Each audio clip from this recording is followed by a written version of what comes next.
வணக்கம் அன்பர்களே. ஒவ்வொரு நாளும் ஒவ்வொரு பதிவாக பதிவிட்டு வருகிறோம்.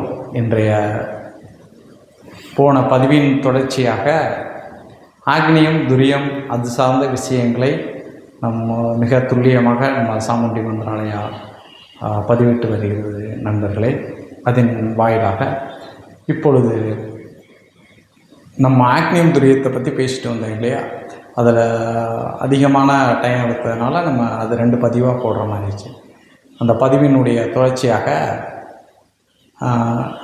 ஆக்னியத்தை இப்போ ஒரு குருமார்கள்ட்டையோ நம்ம படிக்கக்கூடிய மாந்திரிக பாடசாலைகளையோ நம்ம மாந்திரிகனுடைய குருமார்கள்ட்டையோ நம்ம படிக்கையில் முதல்ல சொல்லக்கூடிய ஒரே விஷயம் ஓப்பன் பண்ணி விடுங்க அப்படின்னு அவர் சொல்கிறாரு. அப்படின்னா அது ஓப்பன் ஆகிருச்சா ஆகலையா அப்படிங்கிறது இப்போ என்னுடைய மாணவர்கள் படிக்கிறாங்க அப்படின்னா அந்த மாணவர்கள்ட்ட நீங்கள் ஓப்பன் பண்ணுங்கள், ஓப்பன் ஆயிடுச்சு உங்களுக்குன்னு நான் சொல்லக்கூடாது, அந்த மாணவர்கள் சொல்லணும். ஆமாம் சாமி, எனக்கு அது உணர முடியுது, அந்த துரியம்னு சொல்லக்கூடிய அந்த உச்சிக்குழின்னு சொல்லியிருக்கேன் இல்லையா, அந்த இடத்துல எனக்கு அந்த தெய்வீக பிரபஞ்ச சக்தியினுடைய ஆற்றல் நல்லாக தெரியுது.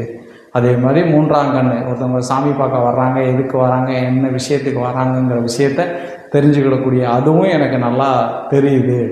இதனுடைய உணரும் சக்தி எனக்கு நல்லா கிடைச்சிருக்கு அப்படின்னு சொல்லி ஒரு 10% அந்த குருமார்கள்கிட்ட இருந்து நீங்கள் தெரிஞ்சுக்கிடணும். அதுக்கு ப்ராக்டிஸ் இருக்குது.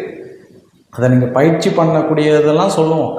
பிரம்மமுத்தத்தில் உட்காந்து எப்படி பயிற்சி பண்ணணும், விளக்கு மூலயமா எப்படி பயிற்சி பண்ணணும், கண்ணாடியை வச்சு எப்படி பயிற்சி பண்ணணும் அப்படிங்கிறது 2வது பாடங்களில் வரக்கூடியது. ஆனால் முதல்ல அந்த ஆக்னியும் உங்களுக்கு தெரிஞ்சிருச்சா, துரியம் உங்களுக்கு தெரிஞ்சு, இப்போ நான் என்னுடைய பவர்னுடைய காந்தலைகளை வச்சு உங்களுக்கு ஆக்னியத்தை ஓப்பன் பண்ணால் அது ஆக்னியை ஓப்பன் ஆகுது உங்களுக்கு தெரியும், எனக்கு தெரியக்கூடாது. எனக்கு தெரியும் ஓப்பன் ஆகிடுச்சு ஓப்பன் ஆகலைங்கிறது எனக்கு தெரியும்.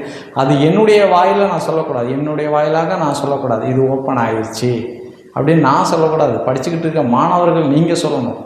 துரியம் ஓப்பன் ஆகிடுச்சுன்னா நீங்கள் சொல்லணும். ஓப்பன் பண்ணி விடுறதா என்னுடைய வேலை, அதை ஆக்டிவேட் பண்ணிடுவேன். ஆனால் அது ஓப்பன் ஆயிடுச்சு அப்படின்னு நீங்கள் சொன்னால் தான் அது உண்மையான விஷயமாக கருதப்படுது. அதே மாதிரி உங்கள் குருமார்கள்ட்டையும் போய் நீங்கள் படிக்கக்கூடிய ஒவ்வொரு மாந்திரிக பாடசாலையிலையும் நீங்கள் சொல்லக்கூடிய விஷயம், குருவே எனக்கு நீங்கள் இதை எனக்கு ஓப்பன் பண்ணி விடுங்க அப்படின்னு சொல்லுங்கள். அவர் ஓப்பன் பண்ணுவார். ஓப்பன் பண்ணிடுறது அந்த உடனே உங்களுக்கு தெரிஞ்சிருச்சான்னு நீங்கள் அதனுடைய சில அறிகுறிகள் உங்களுக்கு தெரியும். அது உங்களுக்கு தெரியணும். ஓப்பன் ஆயிடுச்சு, இப்போ நான் இருக்கேன்னா ஓப்பன் ஆயிடுச்சுப்பா, நீங்கள் வீட்டுக்கு கிளம்பி இதை பயிற்சி பண்ணுங்கன்னா அதை நீங்கள் பண்ணி பார்க்க வேணாம். எனக்கு அதை ஒரு 10% அது எனக்கு உணர்த்தணும்னு சொல்லி நீங்கள் அதை உணர்த்தி அது உங்கள் உடம்புல அது சில அறிகுறிகளை காமிச்சா மட்டும்தான் அது கரெக்டாக வந்துருச்சு அப்படிங்கிறது. அது வரைக்கும் நீங்கள் அந்த குருமார்கள்ட்ட எனக்கு இன்னும் வரல, அதை எனக்கு கொஞ்சம் வர வைங்கன்னு வர வச்சதுக்கு அப்புறம் தான் நீங்கள் தனிமையில் பயிற்சி பண்ணணும். மையை வச்சு ஓப்பன் பண்ணால் அதெல்லாம் முடியவே முடியாது. மை மாந்திரிகம் அதுக்கு வேலையே இல்லை. நீங்கள் முழுமையாக நீங்கள் அதை பயிற்சி பண்ணணும். அது குருவினுடைய துணை வேணும். அதுக்கப்புறமா தான் இந்த 2ஐயும் ஓப்பன் பண்ணி அது பயங்கரமாக ஆனதுக்கப்புறம் சில சாந்தின்னு சொல்லுவோம். அந்த ஓப்பன் பண்ணது அதிக வைப்ரேட்டுகள் பிரபஞ்ச ஆட்டம் நம்ம வந்துருச்சுன்னா பயங்கரமான தலைவலிகள் சில பிரச்சனைகளை கொடுக்கும். அதுக்கு சாந்தி எப்படி பண்ணணும் அப்படிங்கிறத குருமார்கள் கற்றுக் கொடுப்பாங்க. முக்கிய பதிவாக சாந்தி கம்பல்சரி வேணும். சாந்தினா நம்ம மூலாதாரத்துக்கு அந்த ஓப்பன் பண்ணி அந்த பிரபஞ்ச ஆற்றல் சக்தியை அடைஞ்சதை நம்மளுடைய மூலாதாரத்தில் கொண்டாந்து நிப்பாட்டணும். அதுக்கு பேர் தான் சாந்தின்னு சொல்லக்கூடியது. முதுகுத்தண்டு வழியாக அந்த பிரபஞ்ச அதை உங்களுக்கு பயிற்சியில் கற்றுக் கொடுப்பாங்க மாந்திரிகர்கள். இப்போ என்கிட்ட வர மாணவர்களும் சரி, இங்கே படிக்கக்கூடிய மாணவர்களையும் அதை உங்களுக்கு சொல்லிக் கொடுப்பாங்க. அதை கொண்டாந்து வைக்கலை அப்படின்னா சில தலைவலிகள் வரும். படிச்சுட்டு போன மாணவர்களும் ஏன் தலைவலிக்கு என்னென்னு நீங்கள் சிந்திக்க வேண்டாம், எந்த ஒரு மருந்து மாத்திரைகள் எடுக்க வேண்டாம். அந்த குருமார்களை நீங்கள் தொடர்பு கொண்டீங்கன்னா அந்த சாந்திங்கிறது ஒரு எளிமையான பயிற்சி தான். அதை சொல்லிட்டாங்கன்னா அதை பண்ண ஒரு 5 நிமிஷத்துலேயே அது அப்படி பண்ண நீங்கள் இயல்பாகவே அந்த தலைவலிகள் குறைஞ்சிரும்.